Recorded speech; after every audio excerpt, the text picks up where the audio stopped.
এই গুপ্ত সংগঠন এক কালচারের জন্ম দিয়েছে, তার নাম হলো মব কালচার। এবং সেই মব কালচার যখন বাস্তবায়ন করে তখন তারা নেপথ্যে থাকে, তখন তারা প্রকাশ্যে আসে না। তারা গুটি কয়েকজন নিয়ে সাধারণ শিক্ষাকে উস্কে দেওয়ার চেষ্টা করে।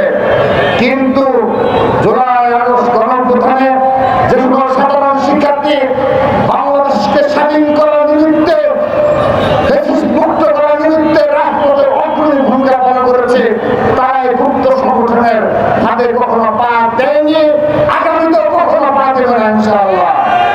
সেজন্য তাদের প্রধান টার্গেট হলো বিএনপির ভারপ্রাপ্ত চেয়ারম্যান জনাব তারেক রহমান। আপনাদের একটা প্রশ্ন রাখছি, আমার ছাত্র সমাজের প্রতি একটা প্রশ্ন রেখে যাচ্ছি।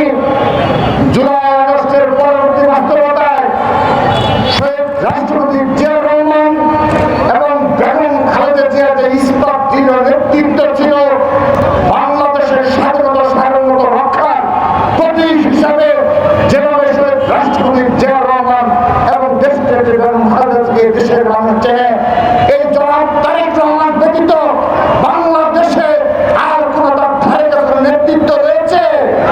আর কোন নেতৃত্ব রয়েছে? আমি বিশ্বাস করি এটি শুধুমাত্র ছাত্র দলের বক্তব্য নয়, এটি সাধারণ শিক্ষার্থীদের জন্য চালু হয়েছে। সেখানেও দেখা গেছে অ্যান্টিব্যাকটেরিয়াল অ্যাডিটিভ যুক্ত সেরা ওয়াটার ট্যাঙ্ক বিশুদ্ধ পানিতে ব্যাকটেরিয়া জন্মাতে দেয় না। পার্সেন্টেজে তার গ্রহণযোগ্যতা বিএনপি নির্বাচনের পাশের গ্রহণযোগ্যতা অনেক অনেক বেশি। সেজন্য যাদের কোনো লিডারশিপ নেই, যাদের অতীতে দেশ পরিচালনার অভিজ্ঞতা নেই, যারা বাংলাদেশের স্বাধীনতা সার্বভৌমত্ব রক্ষার সক্ষমতা রাখে না, যারা ফেসিবাদকে রুখার সক্ষমতা রাখে না, এই সব শক্তি একত্রিত হয়ে তারেক রহমানের পথকে রুদ্ধ করতে চায়।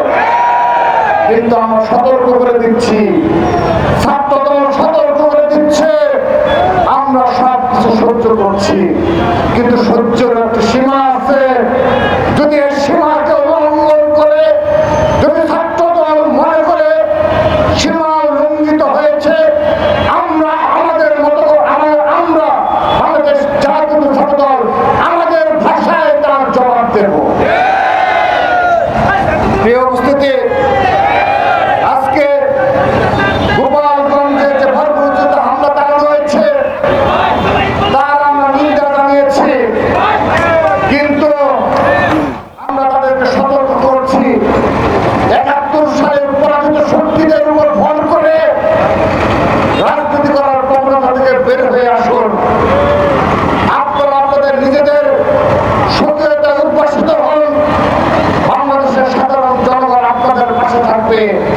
কিন্তু যদি এটি দৃশ্যমান হচ্ছে দিনকে দিন, আপনারা ১৯৭১ সালের পরাজিত শক্তিকে পুনর্বাসিত করার জন্য নতুন রাজনৈতিক দল গঠন করেছেন।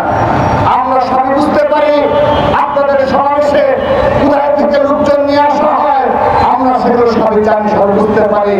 আহ্বান জানাচ্ছি এই ৭১ সালের এই ঘাতক রাজাকারদের বলয় থেকে বের হয়ে আসুন। এখনো সময় রয়েছে, আপনাদের বয়স কম, আপনাদের উপর ভর করে আপনাদেরকে ধ্বংস করে দেওয়ার পায়তারা করছে জামাত শিবির।